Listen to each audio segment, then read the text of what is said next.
ప్రియమైన సహోదరీ సహోదరులకు ప్రభువు పేరిట వందనాలు. మీకు మీ కుటుంబానికి యేసుక్రీస్తు యొద్ద నుండి దీవెనలు ఆశీర్వాదములు మెండుగా కలుగునుగాక. ఈరోజు యేసుక్రీస్తు యొద్ద నుండి మీకు బంగారు మాట, దేవుని వాగ్దానము. మత్తయి సువార్త 6వ అధ్యాయము 18వ వచనము.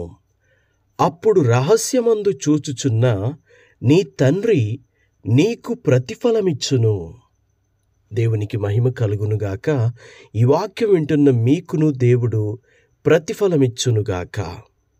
అయితే దేవుడు ఎవరికి ప్రతిఫలము ఇస్తాడు అని ప్రభువు యొక్క ఉద్దేశము?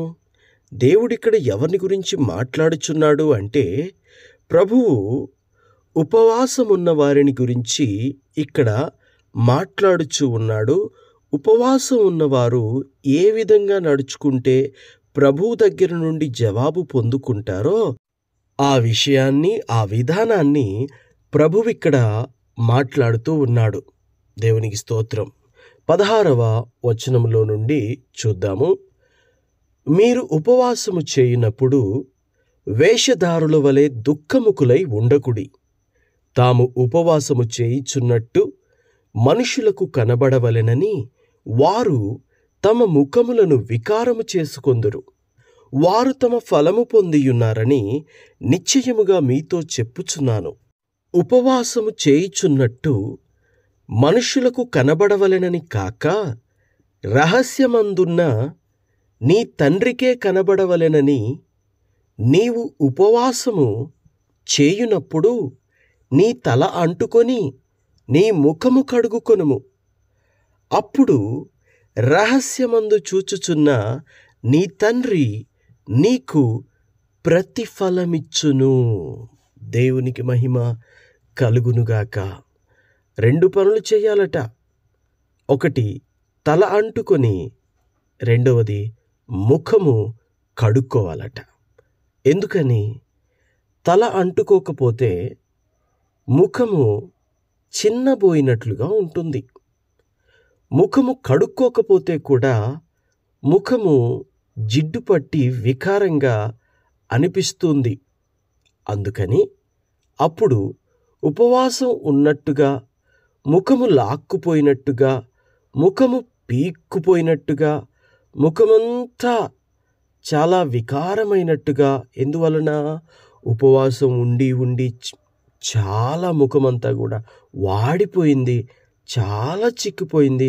చాలా బాగా ఉపవాసం ఉంటున్నాడు, చాలా బాగా ఉపవాసం ఉంటుంది అని ఇతరులు అనుకోకూడదు.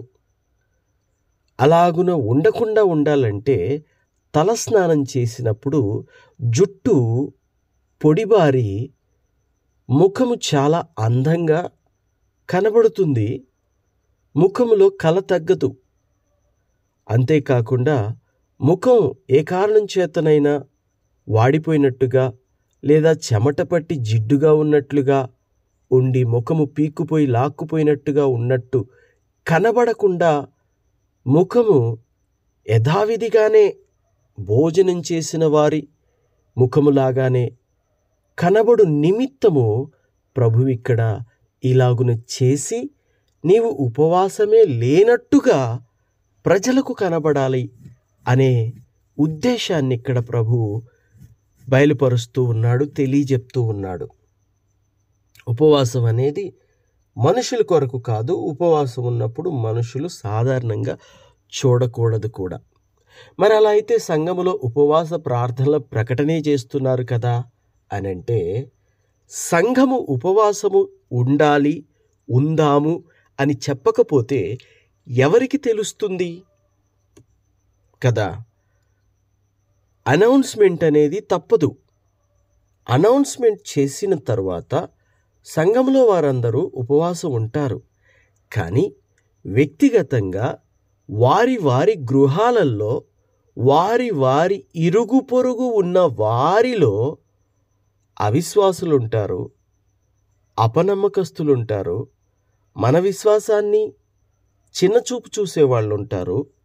వాళ్ళ మధ్య నువ్వు ఉపవాసం ఉన్నట్టుగా ఉంటే నీ భక్తిని వెక్కిరించే అవకాశం ఉంది, ఎగతాళి చేసే అవకాశం ఉంది. అంతేకాకుండా నువ్వేదో గొప్ప ఆ ఉపవాసాలుండి దేవుని ఆశీర్వాదాలన్నీ పొందుకుంటున్నట్టుగా వాళ్ళకు కనబడితే వాళ్ళు కుళ్ళుకునే అవకాశం కూడా ఉంది. దేవునికి స్తోత్రం. ప్రజలంతే, భక్తిలో ఎదుగుతున్నా, పరిశుద్ధతలో ఎదుగుతున్నా, నీతిలో ఎదుగుతున్నా, నిజాయితీలో ఎదుగుతున్నా, నమ్మకస్తులుగా మనం ఎదుగుతూ ఉన్నా, డబ్బులో ఎదుగుతున్నా, ఆస్తి అంతస్తులో ఎదుగుతూ ఉన్నా, జ్ఞానంలో ఎదుగుతూ ఉన్నా చూస్తూ ఓర్వలేదు. ఎక్కడ దెబ్బ కొట్టాలా అని ఎదురు చూస్తూ ఉంటారు ప్రజలు. అందుకని వారికి మనము ఎక్కువ స్థితిలో ఉన్నట్టుగా కనపడకుండా ఉండటం కోసం మనం సాధారణంగా ఉన్నట్టుగానే ఉండి,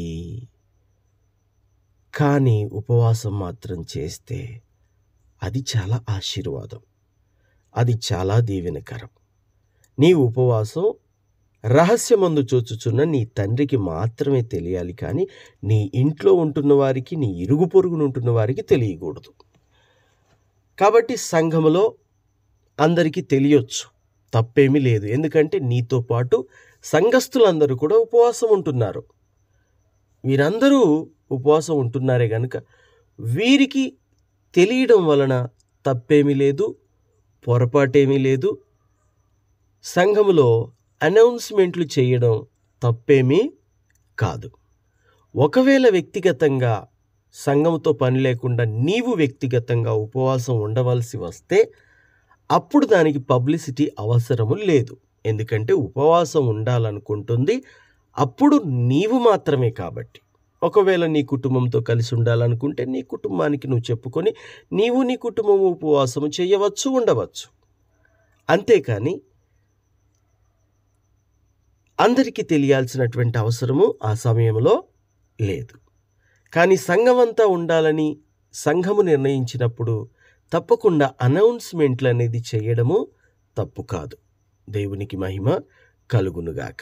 ఏదేమైనప్పటికీ ఉపవాసం ఉంటే మాత్రం తప్పకుండా ప్రభువు యొద్ద మనకి ప్రతిఫలం ఉంటుందని వాక్యము సెలవిస్తోంది.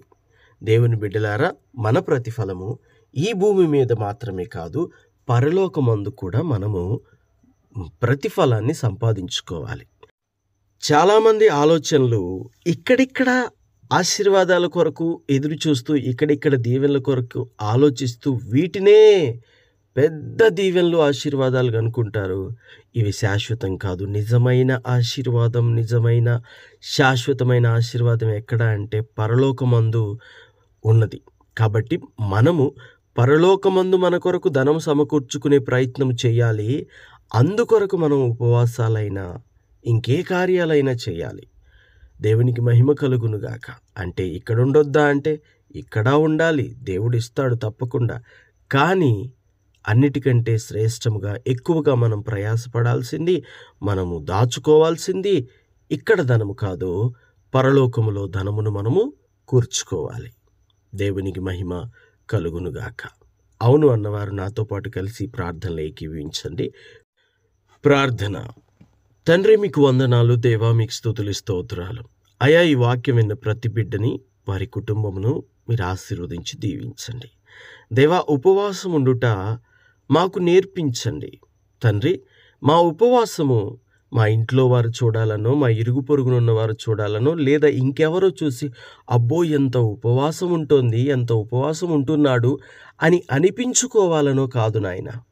మా ఉపవాసము రహస్యమందు చూచుచున్న మీరు చూస్తే చాలు, మీకు తెలిస్తే చాలు, మీ ఎదుట సరిగా ఉంటే చాలు తండ్రి. ఈ లోకాన్ని సంతోషపెట్టువారముగా కాక మిమ్ములను మాత్రమే సంతోషపెట్టువారిగా మమ్ములను ఉంచండి తండ్రి. దేవా, రహస్యమందు చూచుచున్న మీరు మా ఉపవాసమును చూచి మీరు సంతోషిస్తే చాలు, మీరు మమ్మల్ని దీవిస్తే చాలు తండ్రి. నీకు నచ్చిన ఉపవాసం చేయుటకు మా అందరికీ నేర్పించండి. నీకు నచ్చినట్టుగా ఉండుటకు మా అందరి మీద నీ కృప ఉంచుమని ఈ వాక్యం విన్న ప్రతి బిడ్డని వారి కుటుంబాలను బహుగా ఆశీర్వదించి దీవించుమని యేసుక్రీస్తు శ్రేష్టమైన నామములో ప్రార్థించుచున్నాము తండ్రి. Amen, amen, amen.